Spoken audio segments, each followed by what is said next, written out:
নমস্কাৰ বন্ধু বান্ধৱীসকল, তোমালোক সকলোকে মোৰ ইউটিউব চেনেল কুইক ৰিপ্লাছত স্বাগতম জনাইছোঁ। বন্ধু বান্ধৱীসকল, আজি আমি ডিছকাছ কৰিম মাধৱদেৱৰ জন্ম কেতিয়া আৰু ক'ত হৈছিল। ইয়াৰ কাৰেক্ট এনচাৰটো হ'ব এনেধৰণৰ: 1489 চনত লখিমপুৰ জিলাৰ নাৰায়ণপুৰৰ অন্তৰ্গত লেটেকু মাধৱদেৱৰ জন্ম। কুৱেশ্যন নম্বৰ 2, মাধৱদেৱৰ পিতৃ মাতৃৰ নাম কি আছিল? ইয়াৰ কাৰেক্ট এনচাৰটো হ'ব এনেধৰণৰ: মাধৱদেৱৰ পিতৃৰ নাম গিৰি ভূঞা আৰু মাতৃৰ নাম মনোৰমা ভূঞা আছিল। নেক্সট কুৱেশ্যন নম্বৰ 3, মাধৱদেৱে কাৰ অধীনত শিক্ষা লাভ কৰিছিল?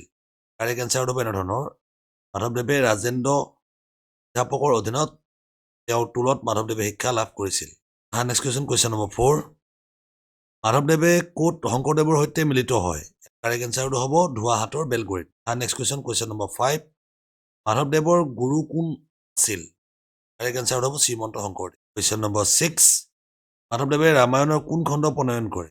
কাৰেক্ট এনচাৰটো হ'ব আদিকান্ত ৰামায়ণ। কুৱেশ্যন নম্বৰ 7, মাধৱদেৱৰ বৰগীতৰ মূল ৰস কি? কাৰেক্ট এনচাৰটো হ'ব দাস্যমূলক ভক্তি। কুৱেশ্যন নম্বৰ 8, মাধৱদেৱৰ বৰগীতৰ কি ভাৱৰ প্ৰকাশ অধিক? কাৰেক্ট এনচাৰটো হ'ব বাৎসল্য, দাস আৰু সাম্য ভাৱৰ প্ৰকাশ ঘটিছে। মনত ৰাখিবা। লাষ্ট কুৱেশ্যন নম্বৰ 9, কবি কিহৰ আঁতুৰ হোৱা বুলি কৈছে? কাৰেক্ট এনচাৰটো হ'ব কবিয়ে বিষয় পাখানা কাতৰ হোৱা বুলি কৈছে। মনত ৰাখিবা।